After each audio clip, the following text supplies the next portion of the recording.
everybody, it's Doug here. Welcome back to the channel. Welcome back to our next episode of Middara. We're playing it through. We're going through the gauntlet. We're trying to get through the masked testing session for our characters.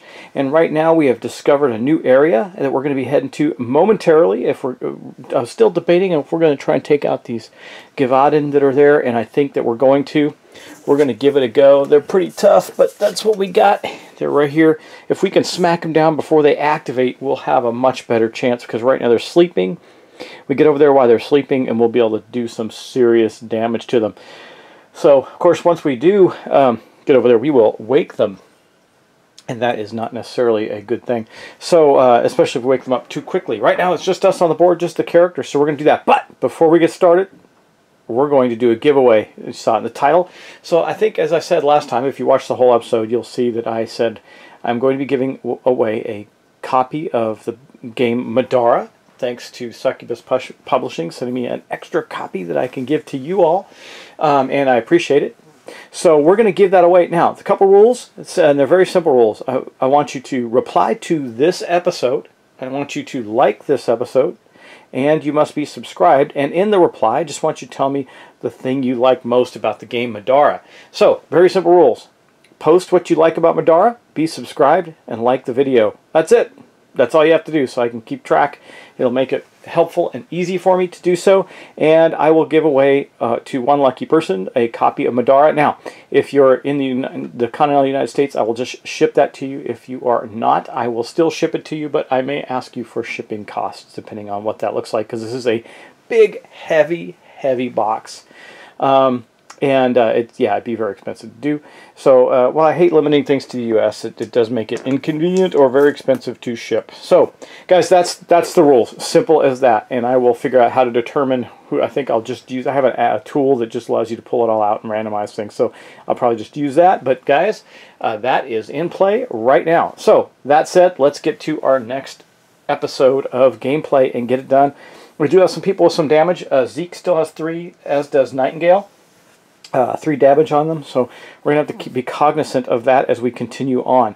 But we are going to, I think we're going to do it. We're going to try and take down these Givaudan. Now, Rook is not going to do that, and he's up first. So we're going to send him in a different direction. We're going to send him off to look and see what this other area is going to be like. We're going to start heading him up there, because we don't want to gain too many of these tokens. I never remember what they're called. But anyway, if we gain, I think 4 of them, we lose. So we don't want to do that. So we want to keep the thing going, and what triggers those is if we're at around no enemies activated, like the last round. So we've got 1 so far, and we don't want to see that happening. So we want to keep moving, and the other ones move a lot faster than Rook, so we're going to send Rook in the other direction. All right, let's do it. So we're going to spend the first of Rook's 3 stamina to move. He's going to go. Let me see, 1, 2, 3, 4, and 5. That's all he can do, and we might as well spend the rest of it. We'll spend 2 more to give him. We'll spend 1 more. We'll give him 1, 2, because then he can get into there. Now, to move out of that difficult terrain requires that he spend 2 movement, but he's a lot closer. And that basically is going to be his turn. He reserved 1 stamina, so actually out of 5. So he's going to have plenty left. He actually had 5 stamina. He didn't do much last turn. But that's as far as we'll go. Next turn we'll get out of that area and maybe get close enough, don't know, to see what that next totem token is way up here on the board. Okay, let's go to Nightingale, who is next. Kind of wishing it wasn't Nightingale, but it is. So she has got 3 stamina. She spent all of her stamina to get down here before. If I attack them, they will awaken, which will make it harder for us to kill them. But I also get automatic damage on them. Well, not automatic. It's very likely to get damage on them if we cast her spell on them and get him really wounded. Or I could just, I can't hold, because if I hold her action, she just won't do anything. I just stockpile her stamina, and I might do that. That might be worth it. If I move onto the tile, I will awaken them. It says, basically, the Givaudan on tile UM19 will not activate unless an adventurer has moved onto UM19 or has dealt damage to one of them. One of them being the point. The Givaudan are considered sleeping until they're activated. If they're asleep when an attack or spell is made against them, the attack or spell gains +6 to the roll. See, that means a lot of damage in a melee attack. So I want to try and wallop on them in the same turn before they activate. get them when they're asleep. So I think what she'll do is she is simply going to pause, which will put her at 5 stamina next turn. So she's not spending any stamina. She's just going to chill there for a moment and wait, because what we're waiting for is the big powerhouse of Remy with her great axe to bring him down with that +6 attack, and then Zeke to move in and do some damage because he's got 5 stamina as well. Speaking of Remy, she has 5, then she is next. She is going to spend 2 of those to fly, which means 1, 2, 3, 4, 5, 6, wait.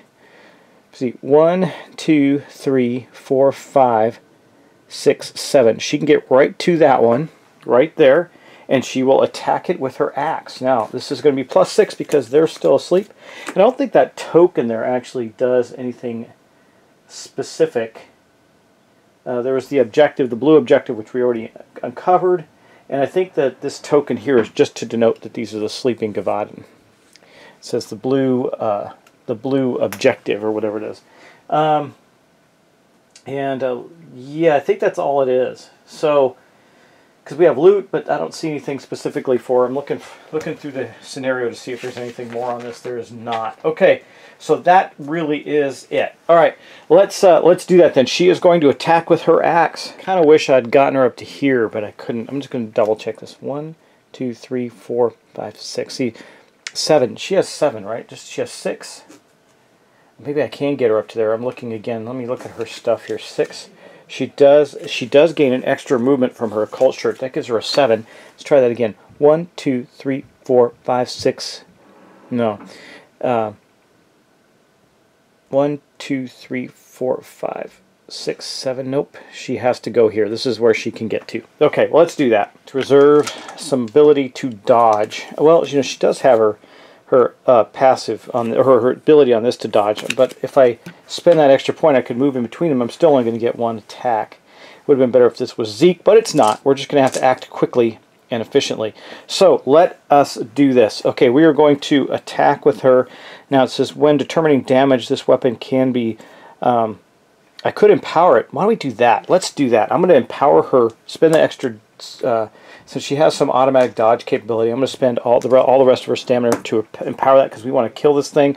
That will give her 2 white dice on the attack, and it's +6 on the attack. So we have a really good chance to kill it, but then they will wake up. So let's do this and see. I'm going to double check one more thing on the rules, and we'll see how this goes. Okay, there's really not much else she can do but swing this big axe around. Remember, we empowered it, and we got 2 white dice. Let's see what we can get out of this. Oh, there we go. That's good. So there's an 11. The 11 alone takes that out. But remember, this is a +6 hit on this guy. So that's going to be a 16 right there. That means he's taking 5 damage now. And then he's going to take... so right now he takes 5, 6, 7, 8, 9. And not enough to kill him. He gets +1 for each shield. So I think we're going to exhaust the axe to get the books, because we need to get to 12, and that'll take us to 11, 12, 13, 14, 15, and kill the Givaudan just flat out. The one. We still have the other one to deal with, but it may not activate quite yet. We'll see. It's going to go last. I mean, there's really no way for it not to, but we'll see how this goes. Let's kill that Givaudan then. Remy takes this thing out in one mighty swing before it wakes up. Now, they have not activated yet, so they're still sleeping. They still won't counter or dodge, and it's still at +6. And she got 5 more gold. She's gotten laden with gold. That is a good thing. And that also then leaves her with no more stamina or anything, because she definitely did her thing there. Now we have to add the Givaudan into the initiative track. So let's do that. Okay, let's see where this guy ends up in the initiative track. Well, there's 2. Okay, good. He ended up at the end. Because remember, we start here with Remy, who went last, so it goes here. But there's 2 shields. That means it goes 2 that way. It means it's at the end. That is great. That means we get to have Zeke go first, which is going to be very valuable to us. And it is, in fact, Zeke's turn. So the first thing he's going to do is tap both of his swords to move diagonally. He's going to go 1, 2 to there. Okay. Then he's going to spend his first of what he's got 5 as well. 5 stamina. There's 1 to go 1, 2, 3, 4, 5. He'll move to there. Well, 5, 6. He'll get to there. He can get to there, no problem. Then he will attack with his short sword. Now, they are tapped, so the special ability of his short sword he doesn't get to use, but he's still at +6 on the attack right now, which is a good thing, because you're going to need it. Let's go back to go back and roll those dice for him. I'm going to have his short swords face right side up so you can see them so they're not exhausted, but you'll get to see what that looks like. Okay, here is 2 short swords. Remember, we did use the exhaust ability to move diagonally, so we cannot do that. But we do get to use the combo light ability, which gives them 2 dice instead of two white dice instead of 2 purple dice. We're not going to empower it, and well, that wasn't fantastic. Let's see, we got a 9, a +6, so that's 9. That's going to be 15. That means we've done 4 damage so far. We get another 2 points for every 2 shields, so it's going to be 4, 5, 6, and 7. So we've done 7 damage to this Givaudan currently. And that is not enough to kill it, and it hasn't activated yet, so we're going to take advantage of his Blade Works ability right here. If you have 2 one-hand weapons equipped, you can make this attack, so we'll exhaust this to make a second attack. Again, it'll be against the last remaining Givaudan, and hopefully he does enough damage to kill it. 9, that'll probably do it. We need 12 total. We got 5, 6, 7, 8, 9, 10, 11, 12. We need 5. This'll, a 9 + 6. We'll give him, once again, a 15, so that's 4. We don't need too much more. There's 2 more. That's 4, 5, 6, 7. 7 will do it. That'll be 14. So that was enough to kill it. Bam! We just killed it, but we had to do some serious attacking to get that done. And we got to do that again because it didn't get any of this other stuff. It was asleep. So we caught them off guard, killed them while they were sleeping. I'm sure the masters of the gauntlet will not like that, but it is what it is. We wanted the treasure. So there you go. So this guy comes off. We've killed the 2 Givaudan this turn. And let's see what he gets. He gets 5 gold for that. We're chalking up quite a bit of money. But then the last thing he's going to do after slaying the Givaudan is we're going to have to hustle to get him back in play because he's way down at the bottom of the board. But he's going to be picking up this token right here. This is the last thing he does a turn, which means he will be out of stamina because I think that costs stamina to pick it up. He had 5, so he's good. But we did pick up the blue loot token. Let's see what that does in this scenario. Okay, there is the blue loot token. What's it say? It says, inside the box, I can't see. It's not very bright. Let me get my phone out. Been rather stormy this evening. I did wait. Let's see here. Let's see. Okay, good. That'll help. That'll give me just enough light. Let's see. We'll put that on the blue. It's slide. Come on, buddy. Let's do it. Let's get it right. Okay. Inside the box, you find a strange statue sitting atop a small amount of gold. It's likely the proctors will be interested in this. Gain 5 bonus points and 8 gold. Okay, well, we'll take that. We will take that. 5 bonus points and 8 gold for that. We're chalking up the bonus points like crazy on this adventure. So that will be statue +5 and then +8 gold up here. And that's in addition to all the other stuff we've been collecting. So that's good. I just realized we made a mistake because we were at the end of that and we did not have another. And those are called urgency tokens, by the way. And I assume because the creatures... Well, we had no creature activations that turn. I'm going to look up urgency tokens right away because I think I'm doing that right, but I want to be sure. So this is an unusual scenario. It says, for urgency, it says, represent the adventurer's race against time. It says at the end of a round in which no opponent had an AI step. That was true this round. Condition, and no opponents were spawned. Well, they weren't spawned, but their initiative was added to the track. That's part of the spawning step. This meant even if there's no... Yeah, well, I think we're going to have 2, guys. I really do. Unfortunately, I think we're at 2. I'm going to put 2 on there, but tell me if I'm wrong, because right now I have us at 2 urgency tokens on the board. Okay, let's continue on. I'm going to go back around. We're going to close out the phase. Everybody's going to unexhaust their items that they've exhausted. We are good there, and we're going to gain back initiative. So once again, Rook is going to be at 5. Remy is going to be at 5. I'm sorry, not Remy. Nightingale. Remy will be at 3, and Zeke will be at 3. They have to hustle to catch back up. Okay, let's continue. At the top of the round, we have Rook. He is going to spend the first of his 5 points. He's going to spend all his stuff on movement. That's 1, 2, 3, 4, 5. That's as far as he can get. Plus, then he will spend the rest on movement. Now, how does that work? We can spend the extra stamina. Just want to double check, make sure I got that right. We can add, for each additional SP, add 2 movement.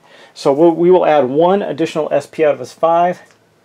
So that'll mean we spent 2. He's still got 3 left, and that'll put him right there at this token. We'll get out. We'll see what happens when we expose the green token on the board. Yay, we're getting somewhere. We're going to finish the mast pretty soon, guys, I think. But we're going to have to look and see what the green totem does. The cavern continues on. Place tiles and tokens according to diagram 3. So we're going to move on to a new diagram, guys. That is going to change our game. Let's check that out. We will remove this token from the board and get ready to place new ones. Let's get out the diagrams and see what diagram 3 it said. Is that correct, or was it diagram 2? I don't recall. Diagram 3. Nope. Yes, 3. Okay, well, here we go. Oh my gosh, this is quite a bit bigger than I thought it was going to be. Okay, well, let's take a look. So there we have it, guys. We have found the exit. He has come around this corner. He's not quite in line of sight of this token yet. He'd have to move up again. We could spend another point of his stamina, which would give him still 2 left. It would still put him with 5 for next round. And move him up 2 more where he would be in line of sight of that. And I think I want to do that because I don't want there to be another no activation round in the game. That would be bad for us, right? So I think we're going to have to do that. I think he is. So he'll go down to 2 total stamina, which will put him right to there where he sees the red totem. I'm sure it's going to be some baddies. I hope he can survive it. And I do think we need to do this. So let's see what the red totem does for us as we hustle for the exit. Remember, all of our guys are going to get the move probably first, even though he is first in line. Most of them will get to move, but they're not going to be able to catch up to him unless we do something miraculous. However, the red totem's got a lot to say, so let's take a look. Okay, what's it say here? Let's see if I can get a good angle on the light. Ahead of you, you see the outline of a large creature with an axe. You remember you remember it from your textbooks as an animate. A shot of adrenaline shoots through your body as you realize that you probably can't kill this creature by yourself. Spawn an animate on the northwest corner of UM1. Okay, that's not good. That is only a tile away. Did you pull the lever? If not, oh, the lever. Yeah, the lever was between. I did not pull the lever, so I'm going to have to say we did not pull the lever. Yep, I don't think so. I'm trying to see. There's nothing that says anything about the lever. Even on the blue loot token, I don't think. Yep. It does say that yeah, I don't see anything about the lever, so we're going to leave that alone. We didn't do it, so it doesn't really matter. Do we pull the lever? If not, read below. So we're going to make a presence 10 check. If you place the animate, if you pass, place the animate's steps backwards. I'm so sorry, guys. It's so hard to read through this little thing. I'm going to have to get close to it. I'm just going to read it to you instead of point at it. Essentially, if we make the presence 10 step, the animate steps backward, was startled by your sudden appearance, inspired you, immediately gain 2 SP. If you fail this check, read the section below. So we're going to have to pass this test first. So Rook has a presence. Let's see, what's his presence? It is a 2, it looks like. No, a 4. He's good. He's really good. Okay, so it's a 4. It means we're going to make a presence test. It means we're going to roll 1 purple die. We're going to add our presence. We got to get a 10. I think we can do that. Okay, well, we picked the second best character. Rook has a presence of 4, which actually the only one higher than that is Nightingale with a 6.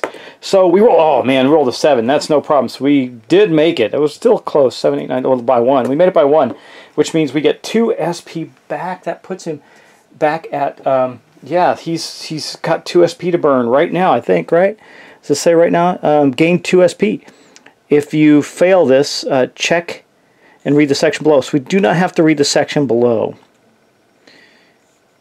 Okay.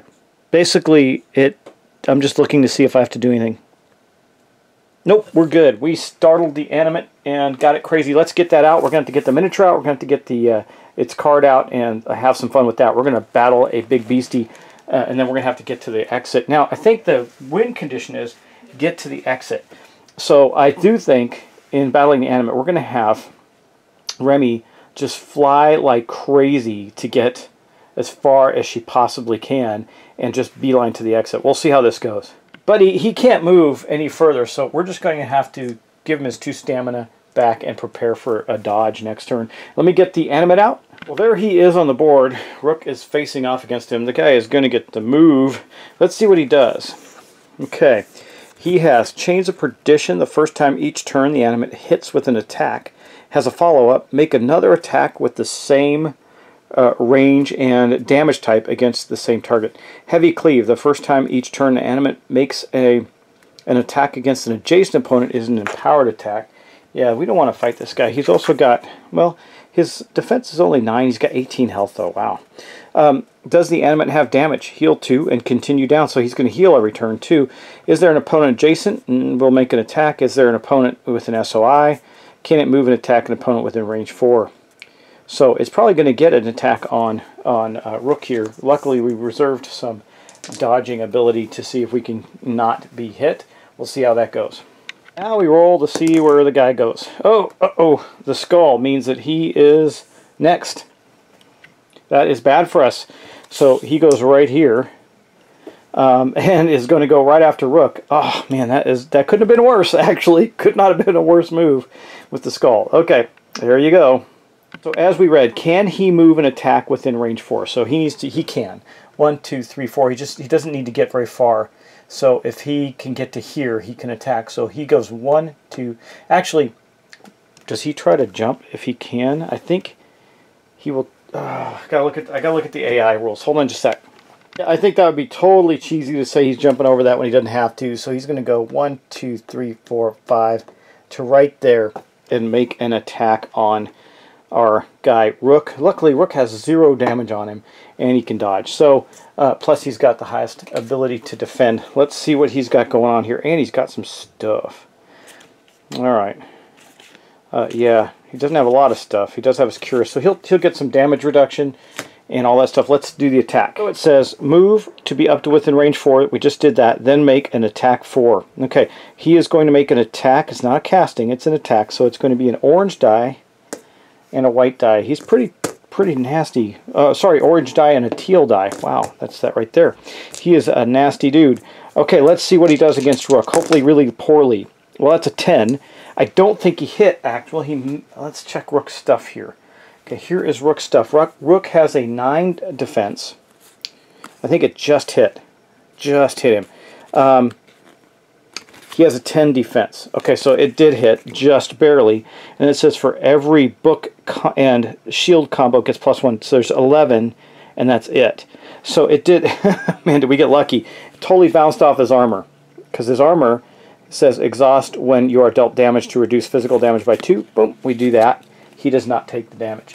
Wow, that is crazy. That was, man, we got lucky there. That was a really not a great roll considering the dice he rolled and what he got there. So again, it's a combination of a book and a shield that gives him +1 physical damage. He did not get that, and he also didn't get a star or anything else. So, man, we got lucky on that. Okay, next up, that is the Animate's turn. Now we got Nightingale. Nightingale's just going to boogie. She's going to spend 3 stamina to go 1, 2, 3, 4, 5, 6, 7, 8, 9, 10. She can get almost to that corner right there with all her movement to get there, and that's going to be that's going to be 3 of her stamina. She still has 2 left over. She'll just wait because she'll need them next turn, along with everybody else as this Animate bears down on us. But again, I think we're going to have Remy just beeline it for the exit. It doesn't say we all have to get to the exit. It just says an adventure. So Remy is going to do some flying. Which, speaking of Remy, it is her turn. She is down here. She is going to spend all of her stamina to move. She's flying, so two of it to fly. That way she can avoid terrain issues. 1, 2, 3, 4, 5, 6, 7, 8, 9, 10, 11. So she got right to there, and that will burn 2. She'll have 1 stamina left. So she'll have 1 stamina left after that. Cost 2, plus 2, so 4. She had 5, she has 1. Okay, and then the last but not least is Zeke. He doesn't have any extra stamina. He's going to move 1, 2, 3, 4, 5, 6. That's his movement. Does he have any extra? I don't think he does. Let's just see if he has any extra movement. Don't believe he does. Does he get to move 7? No, he does not. He has extra health. Okay, so that's 6. He will then burn. He will then tap his, exhaust his 2 swords to move diagonal twice. 1, 2, and then finish his movement by spending all of his stamina. So he'll spend all of it to gain 4 more. 1, 2, 3, 4. He is right behind Remy there. So I guess he gets to do some kind of crazy leap with those. We're coming, Rook. We're coming. Yeah, that's the end of the round, guys. So going back around, I think that is going to be where we're going to end it for today. We're trying to we got to get out of here as quickly as possible because that is the end of the match. Now, it does say in the scenario if we kill. Let's see, for each opponent killed, 2 points. So the only thing we'd be missing from not killing the animate would be 2 points. There's we could get this random loot token here. I put a random loot token. I do not know what that random loot token is. Could be really good. Can she stop by on the way? Do we just keep hustling forward? Do we actually try and kill this thing? That's going to be the question, guys. And that's going to be some of the answers I want. While you're posting along with what you like about Middara, why don't you give me some advice on what you think I should do? Should I go all out against this animate? Though I think he's going to whoop us if we do. We got very lucky on that first attack roll. I don't think it'll go that well for us going forward. Even though, you know, we can have Nightingale stand back and gore shot it. We could take it down. I'm just very concerned about that. So, and she's still quite a ways away. Remember, there's no way to get through here. We got to go around that way to get there. But Rook has stumbled upon it. So give me some advice there. Okay, now remember, it's the end of the scenario, so if you've seen the whole thing, great. Thank you so much. Remember to post post something on this thread telling me what you like about Middara. Make sure to like it, and you must be subscribed. If you do those things, you will be entered to win a copy of this phenomenal game. So, guys, thanks again. Take care, and I will see you in the next episode.